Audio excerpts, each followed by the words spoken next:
Halo, Assalamualaikum warahmatullahi wabarakatuh. Perkenalkan, nama saya Arta Ramadan dari Prodi Manajemen Kampus Pancasakti Bekasi dengan NIM 289205069.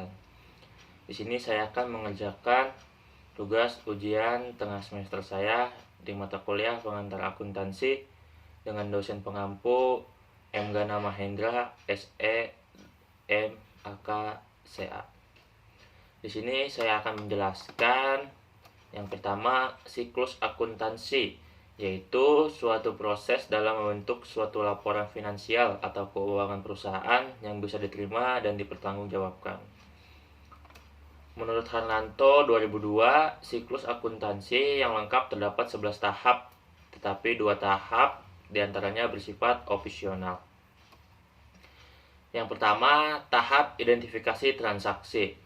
Langkah pertama di dalam suatu siklus akuntansi ialah mengidentifikasi transaksi. Akuntan harus dapat mengidentifikasi transaksi sehingga bisa dicatat dengan baik. Tidak semua transaksi bisa dicatat. Transaksi yang bisa dicatat yaitu transaksi yang berdampak pada perubahan posisi keuangan suatu perusahaan dan bisa dinilai ke dalam unit moneter secara objektif. Selain itu, transaksi yang akan dicatat harus memiliki bukti. Bila tidak ada bukti, jadi transaksi tidak bisa dicatat dan dilaporkan ke dalam suatu laporan keuangan. Bukti transaksi biasanya berupa akuntansi, nota, faktur, bukti kas keluar, memo penghapusan piutang, dan lain-lain. Bukti tersebut tentu harus sah dan dapat diverifikasikan. Lalu tahap yang kedua ada analisis transaksi. Setelah mengidentifikasi transaksi, akuntan harus bisa menentukan pengaruhnya terhadap posisi keuangan tersebut. Untuk lebih mudah, Anda bisa menggunakan persamaan matematis, yaitu aktiva sama dengan kewajiban plus ekuitas. Suatu sistem pencatatan ialah double entry system, yakni setiap transaksi yang dicatat akan berefek pada suatu posisi keuangan di debit dan kredit dalam jumlah posisi keuangan di debit dan di kredit dalam jumlah yang sangat sama, sampai setiap transaksi tersebut mempengaruhi sekurang-kurangnya 2 buku rekening pembukuan. Lalu tahap yang ketiga yaitu pencatatan transaksi ke dalam jurnal.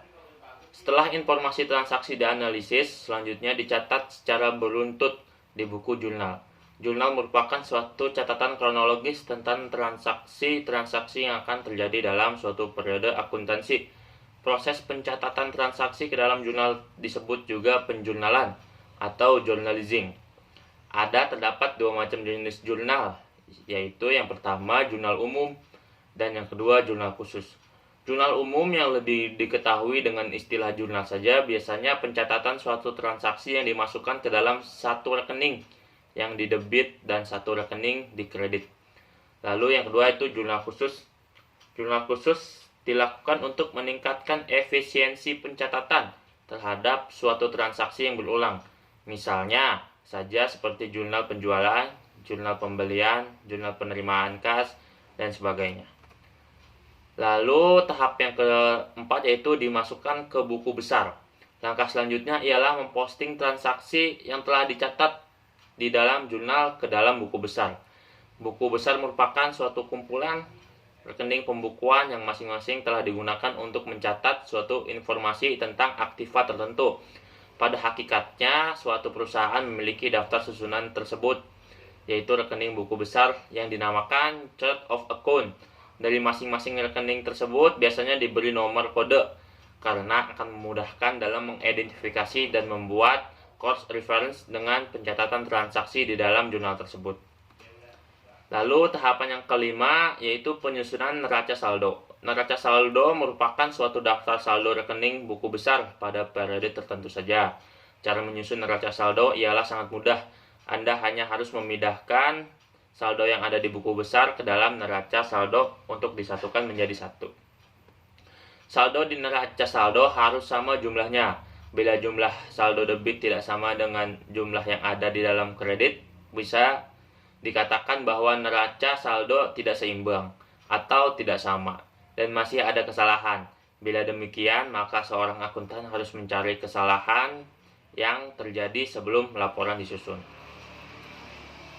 Lalu tahapan yang keenam yaitu penyusunan jurnal penyesuaian. Bila pada akhir periode akuntansi tersebut terdapat transaksi yang belum dicatat, atau ada satupun transaksi yang salah atau perlu disesuaikan, maka dari itu dicatat dalam jurnal penyesuaiannya. Penyesuaian dikerjakan secara periodik. Biasanya waktu laporan akan disusun, pencatatan penyesuaian sama dengan pencatatan transaksi pada umumnya. Transaksi penyesuaian dicatat dalam jurnal penyesuaian dan selanjutnya dibukukan ke dalam buku besarnya. Kemudian itu saldo yang ada di buku besar setiap disajikan ke dalam laporan keuangan tersebut. Dengan demikian, hasil akhir proses akuntansi ialah suatu laporan keuangan yang disusun secara akrual basis. Lalu tahapan yang ketujuh yaitu penyusunan neraca saldo setelah penyesuaian. Pada tahapan ini Anda harus menyusun neraca saldo kedua dengan cara memindahkan saldo yang telah disesuaikan di dalam buku besar ke dalam neraca saldo yang baru. Saldo pada akun-akun buku besar tersebut dikelompokkan ke dalam kelompok aktiva atau pasiva. Saldo di antara kelompok aktiva dan pasiva pada neraca saldo tersebut juga harus seimbang.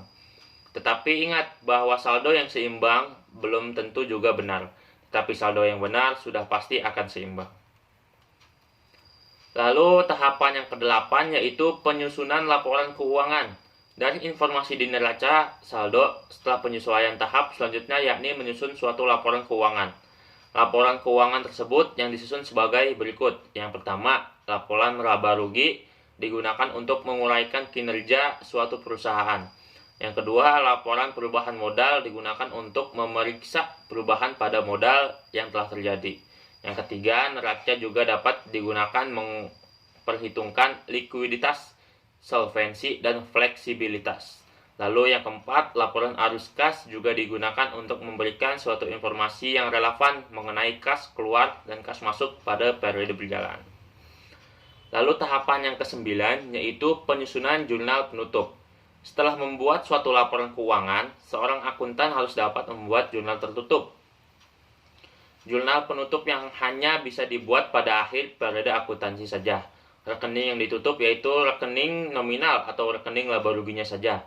Caranya ialah dengan membuat nihil rekening yang terkait suatu rekening nominal harus bisa ditutup, sebab rekening tersebut digunakan untuk mengukur kegiatan atau aliran pada sumber yang telah terjadi pada periode berjalan. Di akhir periode akuntansi, suatu rekening nominal sudah selesai menjalankan fungsinya sehingga harus dapat ditutup. Kemudian di periode selanjutnya bisa digunakan kembali untuk mengukur kegiatan yang baru dan mulai terjadi. Lalu di tahapan 10 yaitu penyusunan neraca saldo setelah penutupan. Tahapan ini sebagai tahapan opsional. Pada langkah yang ini, seorang akuntan harus menyusun neraca saldo setelah penutupan. Neraca saldo ini ialah daftar saldo suatu rekening buku besar setelah dibuatnya jurnal penutup. Oleh sebab itu, neraca saldo ini hanya bisa memuat saldo rekening permanennya saja. Tujuan pembuatan neraca saldo setelah penutupan ialah untuk mendapatkan keyakinan bahwa saldo seimbang, sudah benar dan akurat, sehingga penyusunan neraca saldo tersebut tidak hanya bersifat opsional saja. Lalu tahapan yang terakhir atau tahap 11 yaitu penyusunan jurnal pembalik. Tahap 11 juga merupakan tahap opsional. Tujuan jurnal pembalik ialah menyederhanakan prosedur pencatatan transaksi tertentu yang terjadi secara repetitif di periode berikutnya. Sebab tujuannya hanya untuk menyederhanakan. Oleh karena itu, tahap terakhir ini juga bersifat opsional.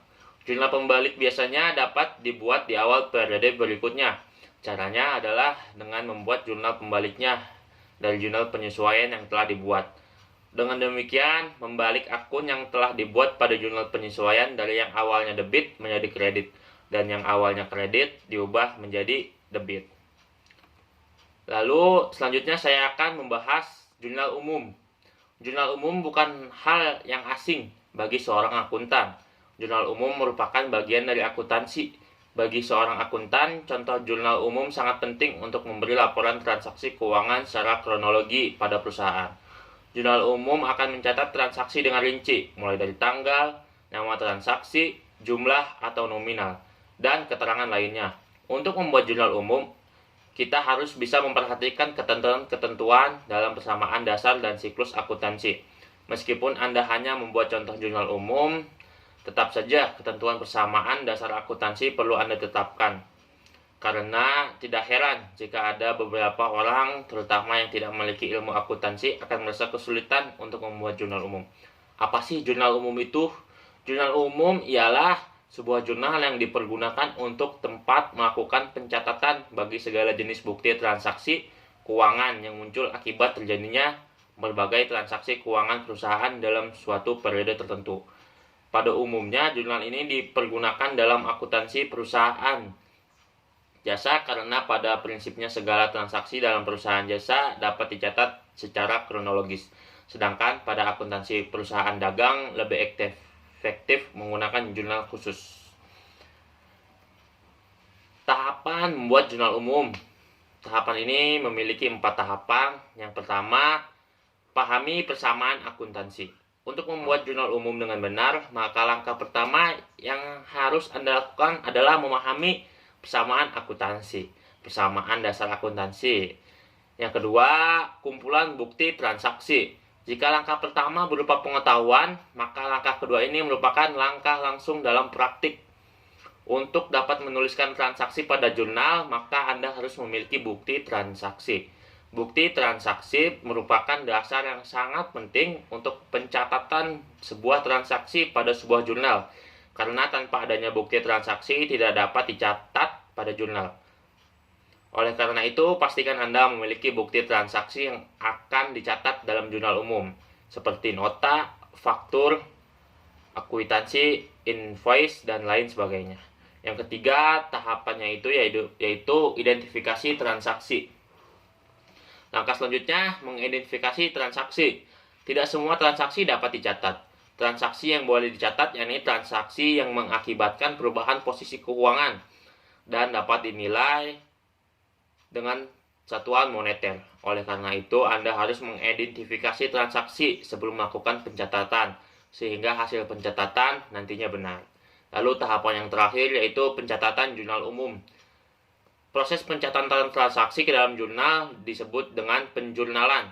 Sistem pencatatan yang dipakai yaitu double entry system. Maksudnya, setiap transaksi yang dicatat akan berdampak pada dua posisi keuangan, debit dan kredit dalam jumlah yang sama.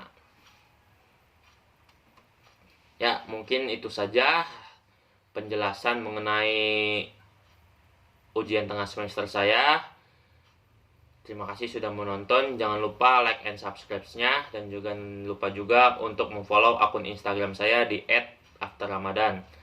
Terima kasih.